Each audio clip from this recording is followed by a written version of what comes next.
Thanks for joining in, Stephen. I just want to give a quick introduction about you.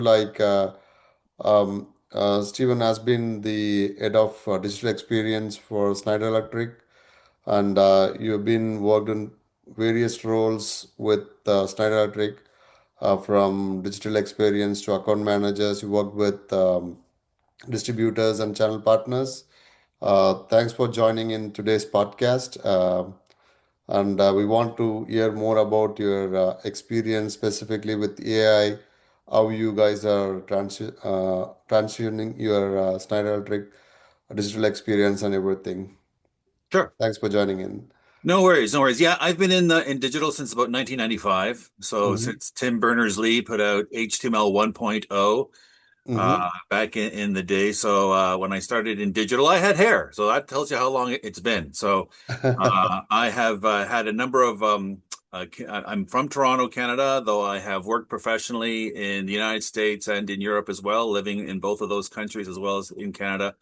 Have Mm-hmm. for many national companies in Canada, international companies in the EU and in the US before landing at Schneider in 2013, where I took on the role as the lead for digital customer experience in Canada before moving on to the e-commerce team, which was the newly created team in about 2015 and advanced e-commerce and digitalization in Europe and opened up e-commerce throughout all our European partners for about 5 years, and then moved to Nashville, where I took over the North American uh, e-commerce strategy before now being brought back to Canada, where I am now the head of digital customer experience and e-commerce in Canada. But I'm also the one of the lead subdomain leaders globally for the AI and marketing innovation community in Schneider. So I lead a team of global innovators from the Wow. Schneider Electric with regards to AI and marketing and associated with e-commerce.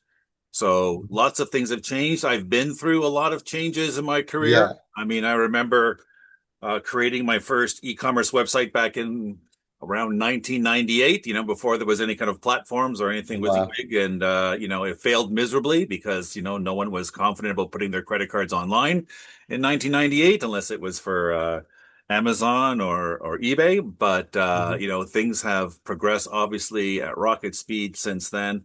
And I've noticed, obviously, I've lived through some of the bigger changes. Social media in 2003, Mm-hmm. I would say, was a massive change. All of a sudden, it became two-way, whereas it just Mm-hmm. I was pushing out information, but now we were getting back information, and things were being created. Obviously, YouTube and video followed, around the same time. 2007, with the advent of the iPhone, and all of a sudden, having the internet in your pocket, obviously changed the world. And now we can't Yeah. survive without, your actual phone. And, you'll go back to your house to pick up your phone. You might leave your wallet, but you'll always need your Mm-hmm. phone. And then, since then, I would say, we've seen some changes with blockchain, but that never really caught on. And now AI is upon us. And I see this as a real evolution, almost revolution on how things are going to change. When I compare it to those massive changes that I just described, my reflection on how this is going to change the way we work and live. Obviously, I'm not the first one to say this is going to be Mm-hmm. quite monumental, and we're looking very forward to that change. And we are, as a company at Schneider Electric, Mm-hmm. where we are really focused on advancing our energy technology globally, are looking forward to being part of the evolution. Interesting. Thanks for the introduction. But let's start with that's something that we are very curious. With this AI, and you have seen a lot of changes. What do you think that manufacturers need to think about digital experience with this new AI world, specifically Well, if they should yeah, I start? mean, Yeah. AI is one of those terms that you can talk about, like the internet. There's just so many Mhm. ways of dissecting it. I mean, In one way, it's going to be integrated into all of our products and platforms and solutions. Mm-hmm. We have a huge AI hub within Schneider. Mm-hmm. We're one of the largest AI firms in the world. We've been working on AI for over 10 years when it was still just machine learning and things like that. And now with the advent of LLMs, we've capitalized on that as well. Um, so there's that portion of it. There's the portion that's going to be integrated into the platforms that we use and the solutions that we use. Everything from, from your email to your Outlook systems Mm-hmm. and all the different solutions you use on a day-to-day basis to do your business. But then there's the answer engines, right? Then there is how are your customers going to be using this technology when they come to trying to find a solution, trying to figure Mm-hmm. out, what they need to do. And so when the OpenAI came out about 2 years ago, Mm-hmm. and I immediately, being someone who loves to jump into new technologies, understood the power of it. I was like, oh my Okay. God. So what happens now when people are start going to try to question and use this technology to find the best product that, it's in my market, in my industry? What do we need to do to influence these answer engines? I call them answer engines, LLMs, these Mm-hmm. answer engines, to help make sure that we're coming up as a cited resource and Mm-hmm. a recommendation. And that led us into creating a pilot here at Schneider to start really exploring, very small pilot, a few members of Mm-hmm. my innovation community getting together and getting the executive to fund it and understand it, to really understand, what are the things that influence these answer engines? What has to change within Schneider for us to be successful in the future? If we believe, and it seems to be like the writing is on the wall, that Mm-hmm. these types of solutions, these AI answer engines, are going to become part of everyone's day-to-day life. I mean, I do know that even in Schneider Electric, we are heavily encouraging all of our employees to learn and understand how to use answer engines to help facilitate their own work and make them more efficient.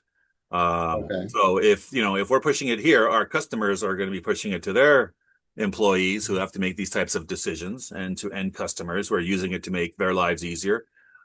So we have embarked on trying to really understand it, and there's it is becoming a big buzzword, this GEO AEO GU. topic, and we're seeing a lot of people tackle it.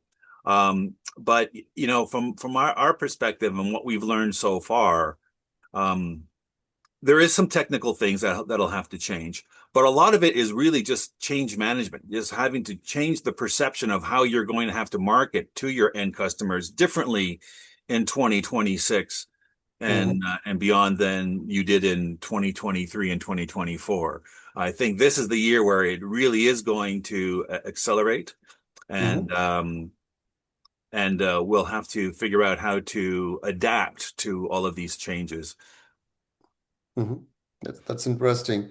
So, since you are also investing on this LLMs and sorry GEOs, so what do you think is manufacturer should these tools are going to help them sell online or help the customers and distributors to make the right products? Because sometimes that is the biggest problem manufacturers say, making the customers educate what is the right product for them. So, what do you think would be the challenge that would be solved by these I tools? think, it's going to expose a lot of things, right? Because the Mm-hmm. way answer engines work, and they all work differently, right? You've got Mm-hmm. ChatGPT, you've got Gemini, you've got Perplexity, Claude. Um, they all have different ways, different algorithms of where they work. I mean, if you look at ChatGPT, it likes to go to Reddit and Wikipedia and third-party sources. Gemini loves to go to YouTube, right, and Mm-hmm. pick up stuff from YouTube and things like that. So what is coming to our notice is that when we do our test, let me describe what we did first. So we took our top 12 product families and we Mm-hmm. wrote roughly about 650 prompts across the customer life cycle that covered all of these particular product Mhm. families, all the way from the getting its attention to making a purchase decision um, to selection to purchase decision and aftercare. So the whole gamut of typical customer journey. And then we went to a couple of firms that actually are able to you're able to give these prompts, and they're able to test with all the answer engines and then come back and give you an idea of how you were cited or recommended versus your competitors. And it takes a lot of setup and it takes a lot of time to make sure that you're writing prompts in the voice of your customer, the way your customer would write a prompt. And we have some really excellent people at Schneider as part of my innovative community with tons of really decades of customer experience who understand how to write Mhm. these prompts properly. And what these prompts give you, if you tag them properly, is they give you signals. They tell you how the market and how the answer engines are perceiving your brand, right? And Okay. where you're winning and where you may not be winning, and where you're being cited and where you're not being cited. And it was very interesting because it then told us, where we needed to move the needle with regards to what we were saying about our products. And then maybe, Mhm. some of our products really weren't up to speed to our competitors. And maybe there is some opportunity there to take a look at those products a bit more deeply and see what needs to be changed about them to make them more popular. Or is it a perception issue? Is it the way we're Okay. describing them? Maybe there's more long-term value to this particular product that isn't being surfaced in the communications. Because the way these answer engines work is they don't really go to the brand, depending on what Mhm. the prompt is. The prompt is going to say, tell me about product XYZ by this brand. Okay, it'll go into the website and try to pull that information out. But if you're Mhm. saying what is the best safety switch, what is the best, circuit breaker, Mhm. then it's going to try to figure out who in the world that it has access to through its training or through its online access is got the authority, trustworthiness, expertise, and Mhm. experience, and is not brand specific. That has Mhm. tested all the different versions, and then it's going to reference that particular article, or it'll take a bunch of those articles and it'll mix them together and it'll come up with its conclusions. If it does that sort of deep research type of work. And so Mhm. that what we've learned is that to influence these answer engines, Mhm. you need to take a look at it from three different perspectives. Okay. And the first perspective is your own perspective, is your own website, is your own domains where you Mhm. have all the control over the content. Mhm. And what we learned is that not all of the answer engines can see our content, and that there's a Mhm. lot of work that has to be done to put the content in the formats or the schemas, as they call it, that Mhm. allow the answer engines to be able to find the content. It's sort of like the same thing with SEO. You need to Yes. have Yeah. it in the Yeah. right area. You have the robots.txt open and all that kind of stuff. Well, Mhm. GEO and AEO has the same sort of thing. You need to be Mhm. able to open up your website so the content come in there. There's things like MCPs and protocols that you can Mhm. use. But what we found out was that answer engines really like human generated content more than AI Mhm. generated content for obvious reasons. That you're trying to sell to a human, you're not trying to sell to an AI. But it really Mhm. likes human created content that's readable by an answer engine. So stuff that's an answer question and answer form, bullet points, small Okay. paragraphs, things that it can quickly pick up. And so one thing is to make your website more accessible to these answer engines. Second thing is to create content that is relevant to what your customers are actually asking about. We're Mhm. seeing like these FAQs are being very popular places the answer engines love to go to. We're seeing that the visits to our website for the first time in history is starting to decline, not by a huge amount, but Mhm. funny enough, the engagement is higher. There are certain Okay. parts of our website that is actually exploding in traffic. And there's other parts of the website that are declining, which is sort of suggesting to us that the answer engines are having an impact, right? That Mhm. they're answering the questions and the customers are no longer needing to go to that second level to find that information, but they're also continuing to get recommendations that allow them to make a purchase. But the most important thing that we learned Mhm. was that about 80% of the citations recommendations come from sources that are outside of our control. It's not in our domain. Okay. It's not in our websites. It's with those influencers, those third parties, our partners, our distribution community. It is so important that we are aligned with them because that's where the answer engines are going. And that's where we need to have our content placed Mhm. and accepted and have some kind of reciprocal arrangement, which completely, elevates our citation score. So you have to do three things. You have to make sure your own websites, your domains are Mhm. accessible. You Mhm. have to make sure you've got the right content, answering the right questions that the Okay. customers are speaking. So that means changing, the way you answer things.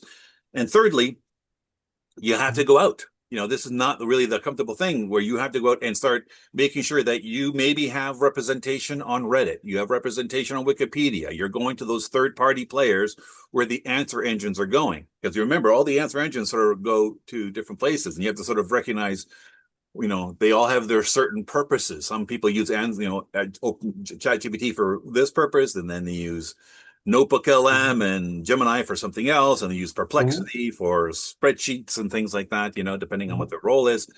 And those all go to different places. So Mhm. it's going to really change the way marketing teams operate and where they operate, and especially when the influence from outside your brand is so strong. So that Okay. is going to be a big change. So when I look at it in totality, I don't really think it's a giant technology change really that we have to go through. It's more of a change management job. It's more about Okay. really changing the way people work, getting them understanding how these Mhm. engines are working. And I see. then if you're in a multinational company, you have to Mhm. understand that if you're testing in one country, we were testing in North America, and getting all these insights about where the influences is coming from and where the citation scores are coming from. It's going to be different if you're doing those same prompts in Austria or in Thailand or in Mhm. South Africa or in Australia. They're going to be pulling from different local sources. So not Okay. only do you have to have these prompts on a global level, you have to expand them. We just did a test pilot which 650 prompts, but you could realistically probably put 650 prompts for any product family on their own, and then test it from a Mhm. global perspective, and then test it from a geographic perspective, and then test it from a country perspective.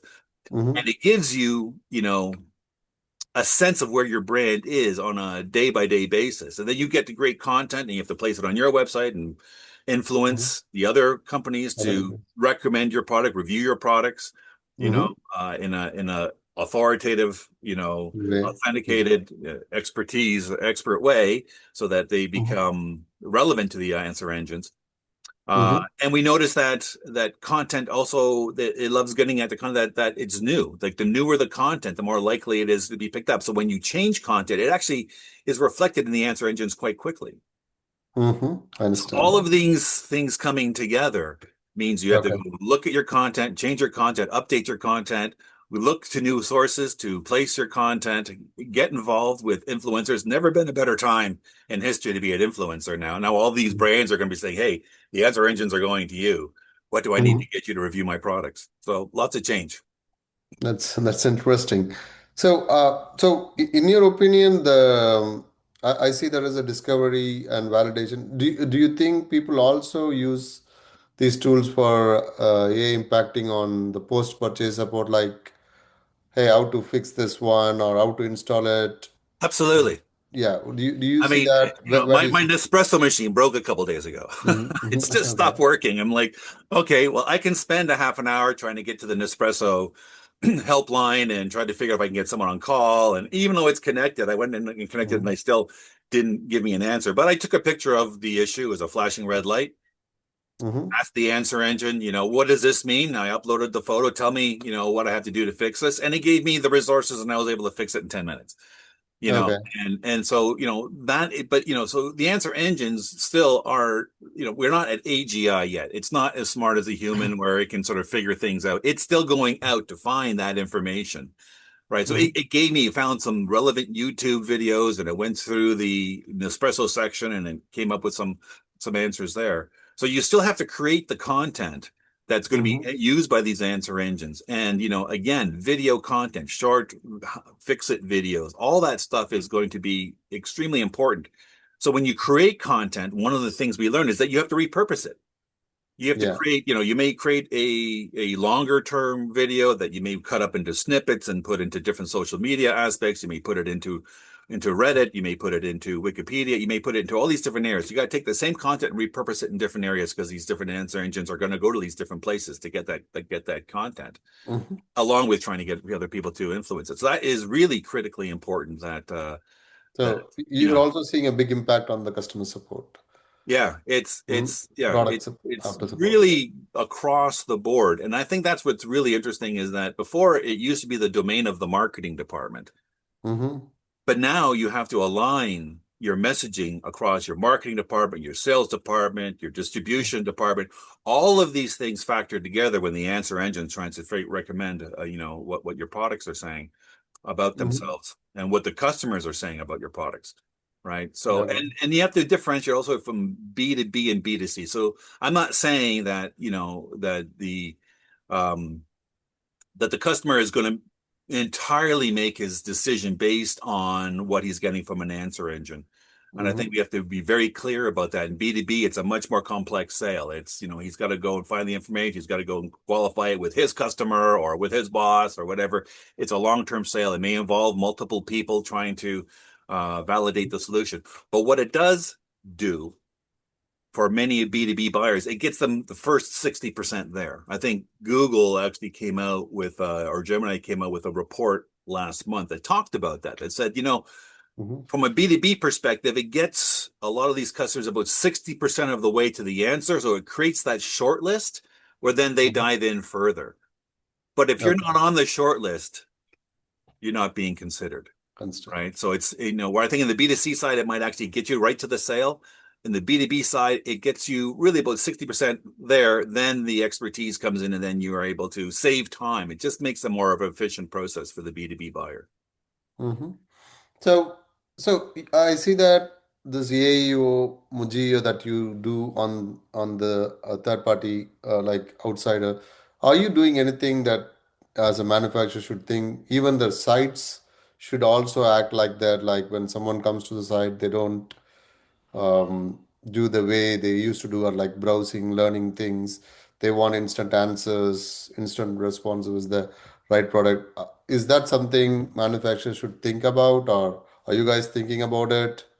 Yeah, I mean it's this is all new, right? I mean Hmm. we're all still trying to figure it out, and as we try to figure things out, the answer engines change, right? Hmm. Like they're evolving day by day. It's Yeah. like the answer engines, these LLMs will never be dumber than they are today. Tomorrow they're going to be smarter, and tomorrow the day after that they're going to be smarter. So Yeah. it's kind of a race to try to keep up with them.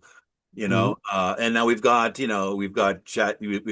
Gemini being in a relationship with Apple, and all of a sudden Siri Hmm. is going to be based on Gemini. And that when you use ChatGPT doesn't access YouTube videos. Hmm. Gemini does, so all these things kind of play in about, when you're going to create your content, where is it going to go to? But at the end of the day, the manufacturer and the distributor realize that they're in a partnership together and that their customers are using these kinds of tools, especially if you believe, and as it's coming out that, we now got the Gen Z and the millennials coming Hmm. up and becoming purchase decision makers, and millennials are already there. The majority of people who are making purchase decisions are in the millennial age category.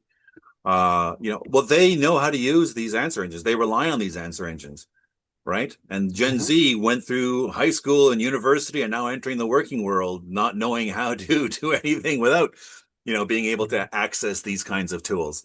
So, the writing is on the wall. They are going to be using these tools, and manufacturers and distribution has to figure out to make sure that they are keeping up with their customers. And So again, you it's feel the site should also be like that. Site should also have that kind of abilities. absolutely. Your website is a critical part of it all, especially if they're going to start doing prompts that are based upon the specific top brands and products that you're selling.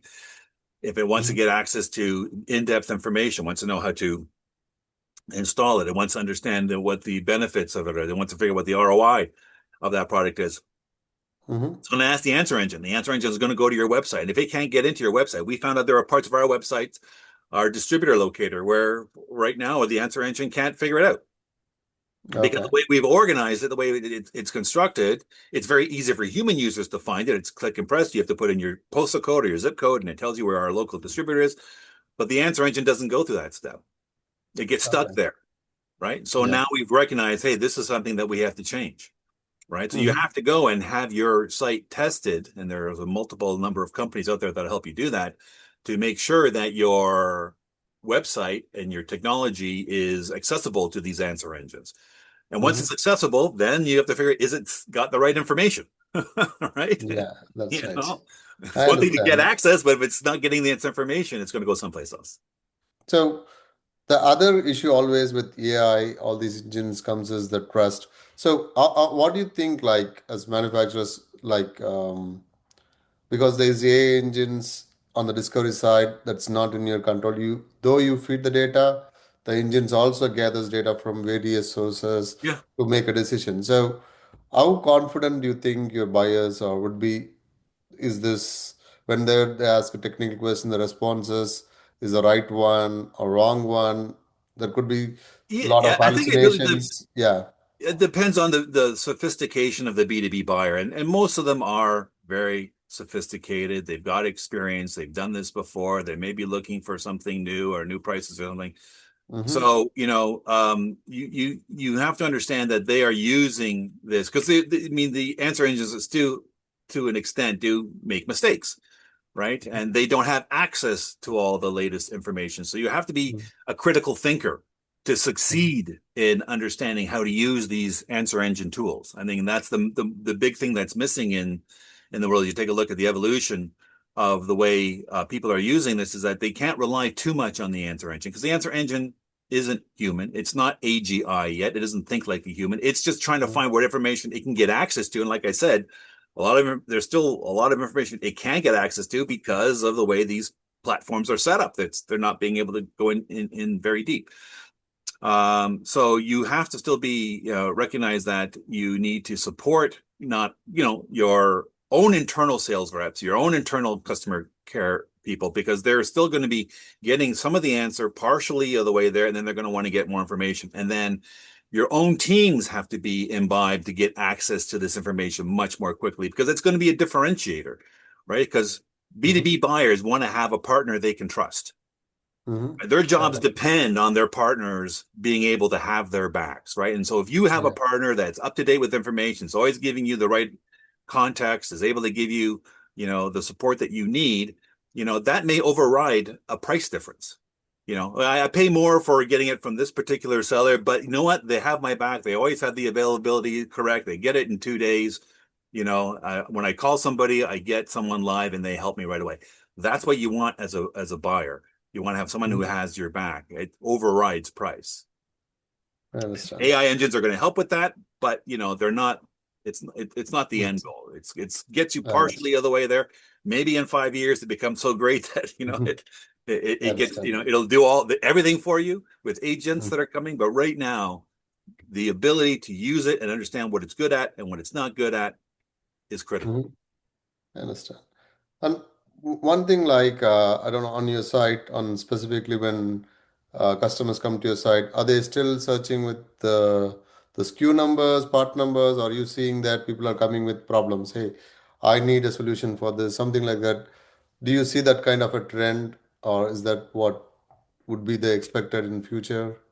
I mean, it hasn't taken over. I mean, we Mhm. still have traditional users using our website in traditional ways. The majority of our traffic is still coming through the way it's always come. It's coming from a search on Google. It's coming from them having direct links to our content. It's where they are comfortable in doing their job and they've done their job before. We have repeat buyers, obviously, in the B2B business, so they're coming in and doing what they're doing. Now these answer engines are coming in and taking their spot on it. Mhm. And so we are, like I said before, we are making sure that we have to manage both worlds. We have to manage the world where it's the user coming into our website and being able to find that information, and we have to get to used to the fact that sometimes it's the answer engine coming in to find that information. So you have to play this sort of balance and understand that you have to sort of work with both. I mean, I have seen some sites where they have created an FAQ, which is just this one page that's, like 17 pages long, right? It's obviously meant for an answer engine, right? Okay. So like, do I want to scroll through this entire thing to find an Yeah. answer as a user? Well, that's not so usable for me. And that's, a Yeah. big customer experience UX mistake. But then Yeah. that's fantastic for the answer engine. Yeah. So it's trying to figure out how to balance the two. And there are some strategies that says, well, you create a separate informational site that's just for the answer engine. So when those agents come in with MCP, it directs them to the answer knowledge base, and they can find it there as an answer engine. And it may Hmm. be a different journey for a human that goes to your site and wants to find things in the way that they can't find it. But one thing we have done, and everyone will be doing, is that we've put an answer engine in our site so that people can go in directly into our search bar and type in, a prompt, and within our site, it'll help find the correct answer for them. So, best Hmm. of both worlds there. That's good. So, like these answer engines coming to your site, even your search results, when they are showing some answers, and it would obviously lead to a human handoff or something like that. It Is that a can. success or a failure for We you? are starting to experiment with the fact that, we can be much more responsive by having an answer engine take over that first part of the chat. Let's say, what are you Hmm. looking for? Are you looking for an answer on this? Hmm. In the traditional way that those chats have worked. We all have experienced the fact that you get stuck with this chat bot that Hmm. isn't able to give you an answer, and it says, I don't know what you're talking about Hmm. later on. I can't help you there. But what we've seen is that these chats have now evolved. Now they're much more faster to be able to direct you to a human than in the past. And what we're recognizing is that when we were trying to create leads before, sometimes, to be honest, it would, we had a huge lag between the person asking for support and by the time someone got back in touch with them, because I had to go through our CRM system and find out the Yeah. information and get the context to the right person at the right time. Sometimes it wouldn't be take place in the same day, Yeah. and that's not acceptable anymore. You are asking a question to a brand, you're expecting a response in minutes, and Yeah. if not seconds. And now what the answer bots are doing is they're able to give us that response time back to our customers so that we can get them in touch with a live person directly with the right information, backing them up in seconds. It's not perfect. We're still working to get there, but that's the direction we see that So, that we're human going. handoff, you see that is a success or a failure in your opinion? Yeah, it's a work in progress. It's innovation. Okay. We're not 100% there yet. I don't think anyone is. Uh, Yeah. but I think that's the future. I mean, the expectation the customer has, Mm-hmm. is not going down, it's going up. It's saying, well, Mm-hmm. I accept the fact that you have these bots. I accept that it should be able to give me an answer quite quickly. I expect that it should know about me a little bit because I've registered to your site. I'm a signed on user. You have all my history.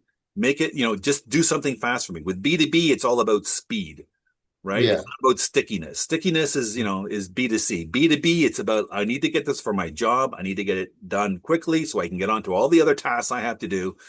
Don't waste my time. Let me get the answer as quickly as possible, as efficiently as possible, and as accurately as possible. And that's how they're going to judge one brand versus the other. Okay, I understand. And specifically, let's talk about again on the distributors and other channels you have. So, do you think like AI also help these distributors specifically to get a product opinion or product expert kind of things? Is that something they're using it, or still they are reaching out to the sales team? Hey, I need this. Give me some information about it. It's critical. They're a Mhm. critical part of the ecosystem. We will not succeed as a Mhm. brand unless our distributors succeed as a brand Mhm. in AI. We are Mhm. intrinsically and even more and more tied together. Mhm. Especially since as a brand, we do not sell directly. We only sell Mhm. through distribution. So as Yeah. much as they want to get the right product from us, they're still going to have to go and find it at one of our distribution partners. And we have to make sure that, we do everything we can to empower them to make sure that their sites are readable, that their content is in the right format for answer engines, that there is a connection between us and them. So when the answer engines come looking for a solution, they may come to us to find out information about the product, but they're end up going to go to the distributor to actually start that purchase, or in the B2B world, at least give them a start of where they can start exploring where they want to go and develop a relationship with that distributor to make a purchase in the end. So yeah, so that means that the distributors are going to have to take a look at their technology. They're going to have to take a look Yeah. at their platforms. They're going to have to figure out, is this up to date enough for me to realize that my customer base is now starting to use my website directly and transition to answer engines more and more. And I think as we take a look over time, we're going to see the impact of these answer engines as they get better and people begin to trust them more with their job because Mhm. they're making the right answers and they're Yeah. pointing in the right direction. They're making them more efficient and they're Hmm. better than the next guy, Hmm. right? That they are going to say, yeah, I've got this superpower. I've got this Hmm. agent that I've built or has been built for me that's helped me get through my job faster. Again, I'm a strong believer that AI won't replace people, but it will replace people who don't know how to use How AI, to use it? right? Yes. People Like with AI will be there's just no replaced. competition. If I can Yes. hire somebody that can go out, I mean, I work with salespeople all the time. Hmm. I've got a salesperson that's using AI to have a better conversation with his customer because he's able to pull this information about the customer's history, what the customer has done, where the kind of products that they're choosing from, and have that intelligent, more efficient conversation because the customer doesn't want to have his time wasted, right? Hmm. If he can do that and all of a sudden get an answer quicker to a true business conversation, that's the guy I'm going to hire, Hmm. right? I understand. Yeah, yeah, I understand. So, as a manufacturers, do you think, specifically in the dealers portal, are you thinking about providing any AI experience about the like a digital product expert that sits on the dealer portal itself, so that dealers can look around, hey, what could be the right product? Do you guys have the products available or not? Is that something a manufacturer should think about it, or Yeah, is it again, too early? it comes back down to, being able to test, right? Mm-hmm. Being able to create the prompts, to be able to get in the mind of your customers, to be able to really understand how they're using these answer engines, what kind of questions they're answering, what are the questions they're asking about your products, what kind of Mm-hmm. information are they requesting from, and are they getting the answers? Mm-hmm. And like I said, what we've been able to do is with these prompts that we created is get a sense of how these particular prompts are performing on behalf of the customer. And sometimes we're winning and sometimes we're not. And sometimes we're recognizing that we're gonna have to get better content out there. And maybe the content is wrong, and that's why every product marketer, if you are a product marketer, you should have, 100 Mm-hmm. prompts, Mm-hmm. mimicking what your customers might be asking about you or your competition, and then testing them out. Mm-hmm. Having a program where you can test them out and find out, is it providing the right information? Is it providing, a path forward for them to get closer to making a purchase or asking another question? Is it Okay. even surfacing your product up if it's a Mm-hmm. non-branded prompt? So, all of that leads back to, do you have the right content? Do you have the right information in the right places, accessible to these answer engines? And that may not just be on your website. That's going to be on your distributor's website. That's going to be maybe in some other third place forum. It's going to be on some Wikipedia page, or it might be through some influencer who's doing a comparison of products. And he's got, he's got a table of specs. Are they the Mm-hmm. right specs? Maybe he pulled an old spec.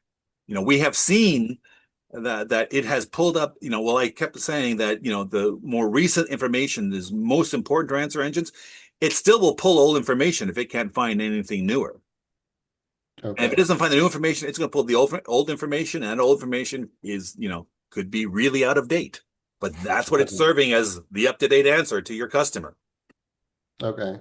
So, speaking on that, so what do you think is the biggest concern these kind of AI? Is it AI giving the advice to your customers, like whether it could be a compliance risk could be there, or a liability thing, or some incorrect specs from some place? What do you think is the biggest concern that you see The here? biggest concern, truly, I don't think, I think we'll get there when it comes to content and things like that. I think we got there, we've got a lot of bright people, but I think in our company and most companies, the biggest change is the Mm. fear of change, right? Yeah. Okay. Is really, because you've got these 25-year-old veterans of the industry. There was a great article by Distribution Strategy Group on this just recently about how hard it is for these 25-year-old veterans Mm-hmm. to understand that they need to understand how to use AI. And a lot of it isn't that they're afraid of technology or they're afraid of innovation. They just are afraid of change. They're afraid that this technology is going to take over their job. Well, you know what? We need the human side in B2B business. You're still an important part Mm-hmm. of developing that relationship, having the expertise, having the insights that you have that an AI will never figure out about the relationship with that and customer, because it's all about trust. AI does not empathetic. AI is just going to give you some answers as quickly as it can, hopefully with some understanding behind it, some research behind it. But again, it might not be the right research. So the biggest change is change management, is getting our salespeople, getting our marketers, getting our offer marketers, getting our distribution people to understand how to use this technology, how to Mm-hmm. help them, help our customers, and what changes have to happen over the short, medium, and long term for us to be more effective in this new paradigm. I understand.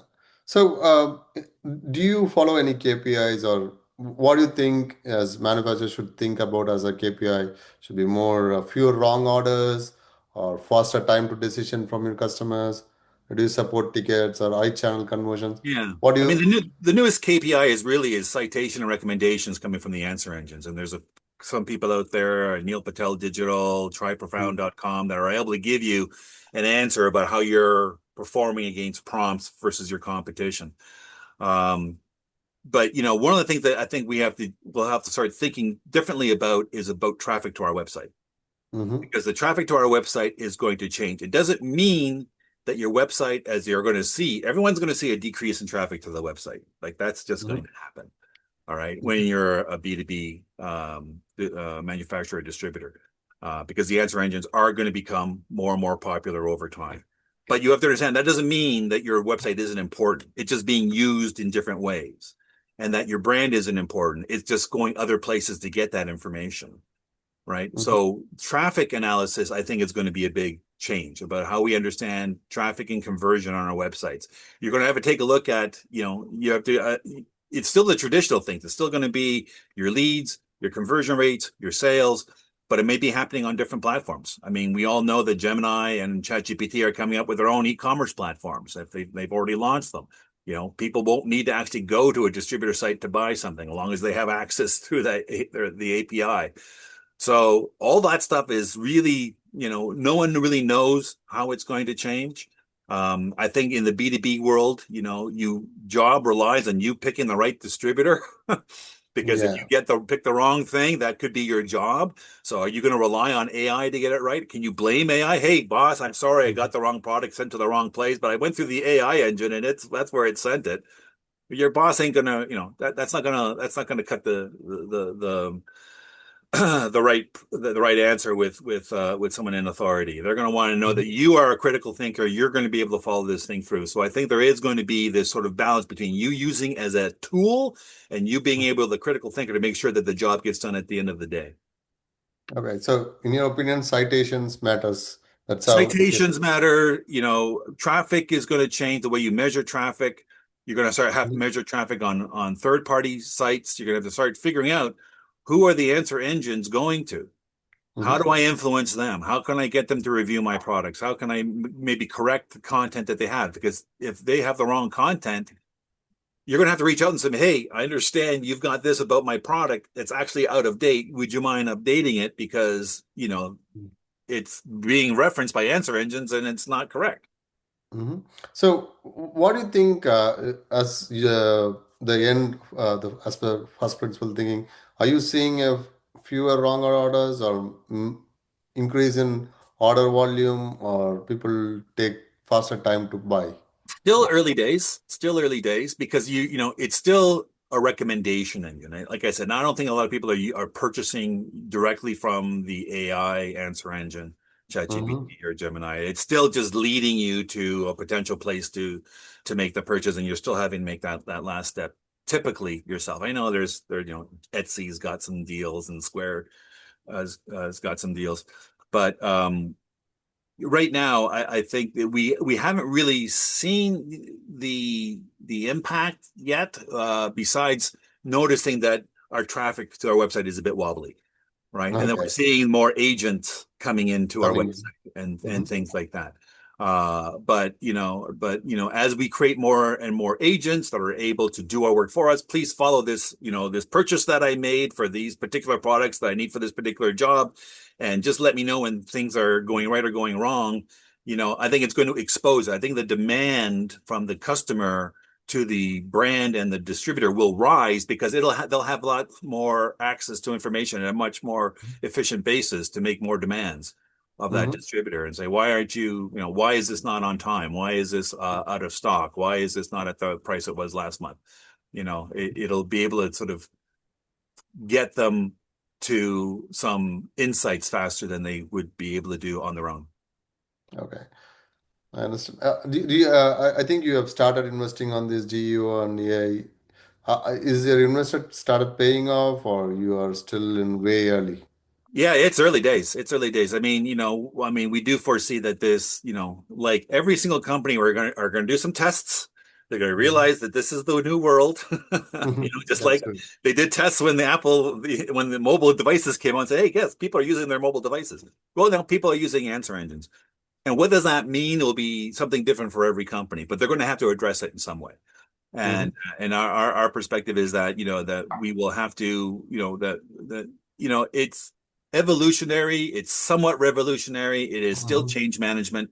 People are going to have to get used to these new tools. They're going to have to get used to measuring things in a new way. They're going to have to get used to a new journey, right, Hmm. we don't really see on journey maps, oh, they went to the AI first and then this is what AI did. It's still like they went to a search engine first. Hmm. So all that stuff is going to be updated and change, and every company is going to have to then, especially if you're a multinational, you're going to Kept have up. global change. Then you're going to have changes in your local countries, even in the local cities, because at the end of the day, you're buying something locally as a B2B buyer. I'm in this location. I need to get this product into that location. Hmm. All of these are going to be different answers depending on Hmm. where you're prompting from and things like that. And of course, now you're going to get tools that you're using, procurement tools that are going to have these kind of solutions built into it and agents built into it. So, you know, um, the Hmm. only thing that's constant is the constancy of change. That's true. You know, So, I don't know, since with this analytics, where do you think the systems are false in explaining why still buyers struggle digitally? sorry, you said that question No, again? do you see any place where you said you're prompting, you're getting all those prompts for the product families? Are you now getting a clear idea where your buyers struggle in making a decision? I Uh, think we're getting to the point where we understand that we have to dig deeper. Like Mhm. we did a very broad, 650 prompts sound like a lot over 12 families over the entire customer journey. It isn't all that much. You get about 10 to 20 prompts per product. You could literally have 200 prompts per product. But it Mhm. does sit there and say, hey, there's some gold in here. If we can get these product managers to really dive deeply and find out what's actually going on with their products on the different answer engines, that will lead to us understanding what content is missing, what kind of questions, when someone Mhm. asks a prompt, what kind of answer is it giving back? Is it missing the point? Mhm. We've seen some issues with pricing, Mhm. and we said, well, that's because it doesn't understand the whole, total cost of ownership. It's actually might be a bit of a higher cost at the very beginning, but you don't have to replace it for 20 years, right? So where the Okay. products you may have to replace 5 times. So, is that kind of message coming through? What we have to change in the content? Where does that kind of content have to be placed so these answer engines pick it up and aren't giving the wrong information? And all of these things are sort of multi-layered, right? So, Yeah. involves, oh, we got to talk to the pricing team. We got to talk to the service team. We got to talk to the channel team. We got to talk Yeah. to the distributors, so So that's still in a discussion stage, you're saying. very early, right? And then once what we recognize is that this is a change that's real. It's Mm-hmm. happening. It's not going away. It's not a fad. I mean, Mm-hmm. there's $3 trillion of investments in AI hubs happening over the next 4 years. Yes, A big that's part true. of our business is electrifying Those. these AI I hubs. think you guys are going to be growing rapidly Yes, because there's yeah, a need for we're in a AI good data spot. centers. We're Yeah. digitizing. We're specialists in energy technology. We're digitizing and automating the world, considering the changes that are happening with the energy landscape and things that are happening geopolitically with a different sort of multipolar world, and the fact that we all need to be more efficient, right? That's And true. that's where sort of Schneider comes in. So we got to have a dual play. Not only do we see this happening from a marketing side and the distribution side, but from a fact the way the entire world will be changing over the next little while. You need to be more efficient, you need to be more digitized, and you need to be more automated to succeed. Hmm. And in all these journeys, what is your real pain point that you are looking? I know you were using some tools. What are the real pains you're still having that there is something, if it is there, that would Yeah, be very. I don't know if there's any, I mean, it's just trying to understand that the change is generational in a way. It Mhm. impacts all different parts of the company, but it's a mindset change, right? It's just Mhm. that we're going to do things a little bit differently. There'll be some tools that will be available to us to help us do it, right? Mhm. I mean, every single technology out there, no matter what platform you're on, go talk to whoever platform you're on and ask them about AI if they're doing something with AI. Guess what the answer is going to be? Yes, they are, right? Yeah. What are they doing? How are they going to make it easier for the answer engines to access the content on my platforms? How are you going to be able to use my salespeople to use content that they can find online to help get a better relationship with their customers? What kind of content and AI are you doing in your distribution systems are able to give, a more accurate view of where your product is in the journey? So all of that is beginning to play into the entire, view of the brand. I understand. Right. Sounds good. I think with that, I have most of my questions you have answered. Thanks for that. All right. Any closing remark that you wanted to share to other manufacturers who are also trying to explore on Yeah, digital? I think it's the beginning, right? This is the end of the beginning, as they say, Mm-hmm. right? It's been introduced, but no one's got it right. Mm-hmm. There was a funny quote also from Electrical Trends that Mm-hmm. I thought was kind of apropos, and it's a bit off color, so I'll Mm-hmm. apologize in advance. But Mm-hmm. it's kind of funny, and it says, and this is an article. This is not me. This is an article from Okay. Electrical Trends, and it said AI is a lot like sex in high school. Everybody's talking about it. A few people are doing it. Nobody's doing it well. Okay. That's true. So Yeah. it's kind of funny. Like we all talking about it. Some people are Yeah. trying it. No one's really doing it well. It's still the beginning, the end of the beginning, right? So So just I don't. It's hope not going these away. things are Keep going moving to. forward. Yeah, we are looking forward to it. Thanks, Steven.